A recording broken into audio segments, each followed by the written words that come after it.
Shavua Tov. C'est une histoire que j'ai entendue plusieurs fois, sous différentes versions. Et aujourd'hui, je vais la raconter comme je l'ai entendue de la bouche du Rav Groner, le secrétaire du Rabbi. Un jour, le Rabbi a dit à Rav Groner, téléphone à tel chaliar, tel émissaire du Rabbi qui se trouve en Europe, et dis-lui de tout de suite arrêter tout ce qu'il fait et de voyager dans tel et tel village, et lorsqu'il sera là-bas, il saura déjà qu'est-ce qu'il doit faire.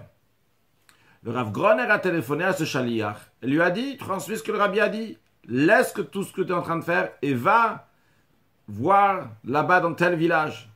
Le chaliar a dit, on est 2 jours avant Pessah. J'ai un seder pour 400 personnes à préparer, en pleine préparation. Comment puis-je tout lâcher et aller là-bas? Ça va mettre entre 4-5 heures pour arriver jusqu'à là-bas. Le Rav Groner lui a dit, écoute, moi je t'ai juste transmis ce que le Rabbi t'a dit. Bien, le chaliar, c'est un émissaire du Rabbi évidemment, même si dans sa tête, il pense qu'il doit s'occuper d'une certaine chose, mais le Rabbi dit qu'il faut s'occuper d'une autre chose. Alors il fait ce que le Rabbi a dit. Donc il a pris sa voiture, il a voyagé là-bas dans ce village. Bien sûr, après avoir dit à sa femme que c'est à elle de s'occuper de toutes les préparations du Seder, parce que lui il doit partir. Bien, il arrive là-bas dans le village et il demande à tout le monde, est-ce qu'il y a des juifs? Impossible de trouver. Il va dans la mairie pour trouver les noms des gens qui sont dans la ville. Est-ce qu'il y a un juif? Pas de juif. Bon. Et il voulait téléphoner au Rav Groner pour lui dire, peut-être qu'il s'est trompé de ville. Mais il n'y avait pas de portable. Donc, il a repris le chemin de retour. Il s'arrête dans une station essence. Et lorsque le gars de la station essence le voit, il lui dit, qu'est-ce qu'un juif fait ici? Il lui dit, écoute, je suis venu ici parce que je cherche des juifs. Peut-être toi, tu connais un juif. Alors, celui de la station essence, il lui dit, il y a une demi-heure d'ici, il y a un boucher, et me semble, c'est un juif. Bien, il était 5h15 l'après-midi. Le chaliar prend sa voiture avec les directions que la personne qui était à la station essence lui dit. Et il va pour aller vers ce boucher. Il arrive à 6h moins quart. Et lorsqu'il ouvre la porte de la boucherie, le boucher s'évanouit. Le chaliar, très étonné, il ne sait pas ce qui s'est passé, qu'est-ce qu'il a fait. Il a mis de l'eau, il l'a réveillé. Une fois qu'il s'est réveillé, il a dit, dis-moi, je ne suis pas rentré avec un pistolet, avec un couteau, qu'est-ce que tu as eu tellement peur, parce que tu t'es évanoui.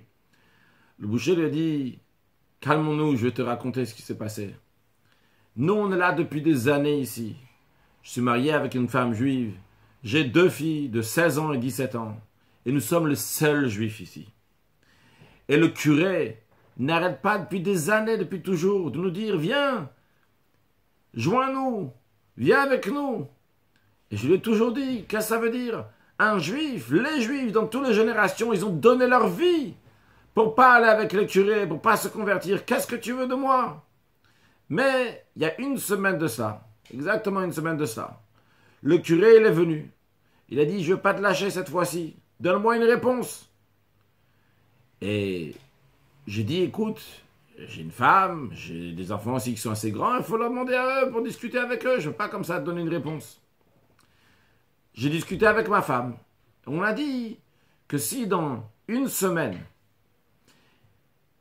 il n'y aura pas de signe de Dieu qui va nous montrer qu'il est intéressé que nous restons juifs, eh bien, on va se convertir. Et le curé est supposé venir à 18h. Dans un quart d'heure encore, le curé est supposé venir. Et toi, tu es arrivé exactement à l'heure. Un quart d'heure avant. Le boucher a dit, à 17h30, j'ai téléphoné à ma femme. Je lui ai dit que il n'y a pas eu de signe pour l'instant. On va devoir dire au curé, oui, c'est bon, on va joindre sa communauté. Et quand tu es arrivé ici, tu nous as sauvés. Le chaliar les a invités pour venir passer le seder avec lui. Et après, il les a gardés encore quelques jours pour leur expliquer des notions, comment un juif il doit se comporter, des juifs qui étaient très loin, qui ne connaissaient rien du tout. Des années sont passées, le chaliar était en Eretz Israël. Et en repartant du kotel, il y a quelqu'un qui lui dit bonjour. Nous, quand on dit bonjour, on répond bonjour. Et tu me reconnais pas? Non, je ne te reconnais pas. Il dit, regarde bien. C'était un juif avec une barbe. Et tout d'un coup, il dit, oui, c'est bien toi le boucher que j'ai vu il y a quelques années. Il dit, oui. Il dit, qu'est-ce qui t'est arrivé quand t'es arrivé ici?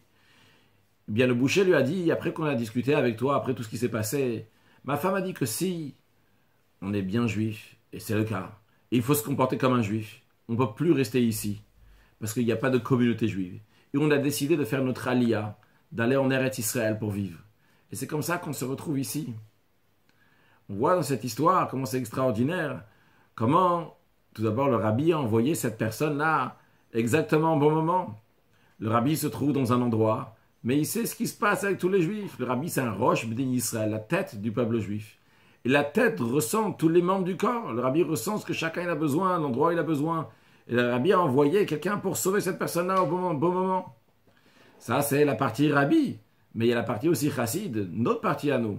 Ce chassid-là aurait pu dire, bon, encore un petit quart d'heure, je vais attendre, je vais faire telle chose d'abord. Après seulement, je vais faire ce que le rabbi a dit.